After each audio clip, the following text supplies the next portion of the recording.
This is one of my favorite tricks. I'm sure you've seen this one before, but basically, if you want to take any board, any measurement, and cut this board in half, instead of doing funky math, because sometimes it's 5.5, sometimes it's like 5 3/8 or whatever, you just have to move up to the next divisible number, like 6, come up to the halfway point of 3, and then that's your center.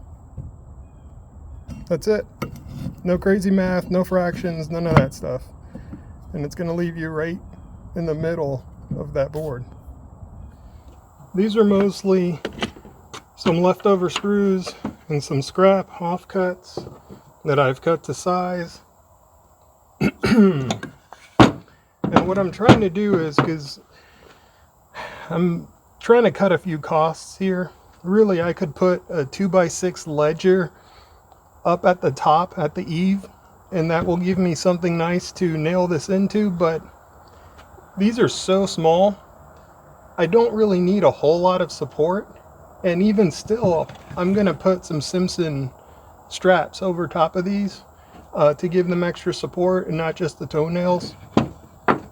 But because I'm using scraps, I only have all the 2x4 bracing left over, and I don't really want to go buy more 2x6s just to put up a ledger board that nobody's going to see. I just need something to nail into.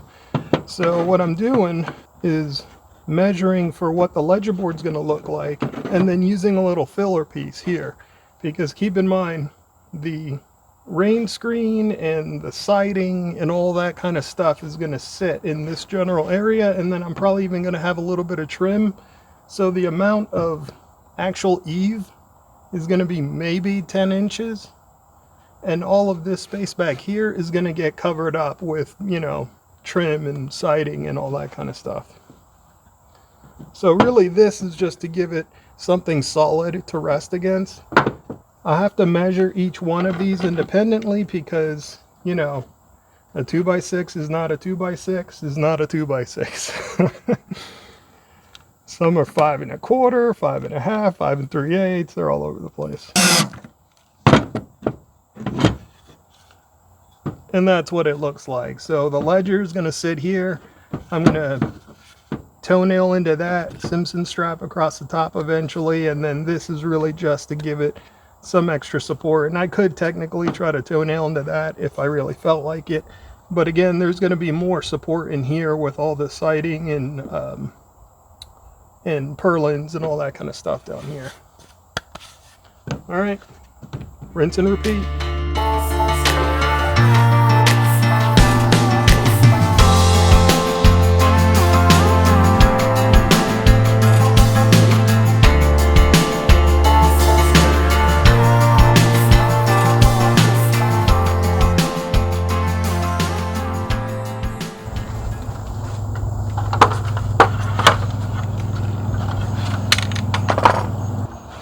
I don't know why I brought the drill up here. I don't need the drill.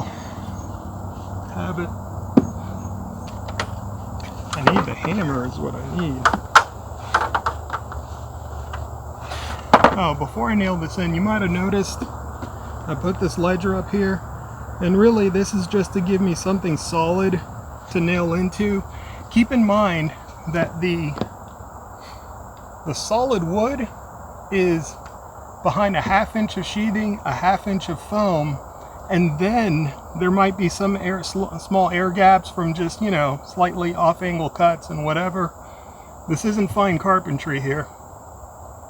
So what I ended up doing was putting these scrap 2x4s that are 8 foot in length, and I sunk them in with some really long high strength screws, and now they're solid. They're stuck into just, you know, real meat. Actually they're screwed into the individual rafters, and then they're being held up against the sheathing here, so they're good and strong. Oh, okay, let's try this.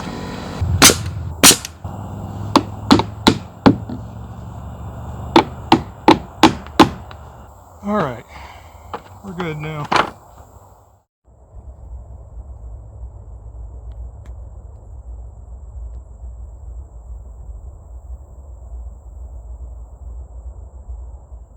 You know, while I'm up here, I thought I'd kind of show you sort of what I'm doing to help strengthen these little eaves.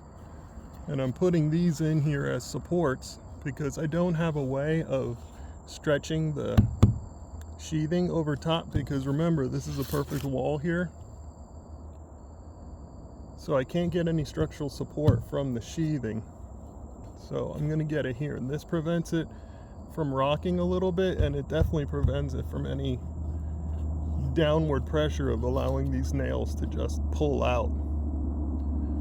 So now that I have this in here, I should be able to put some kind of sheathing or top on this, and this will give me some good downward strength because of the tensile strength of these little Simpson straps.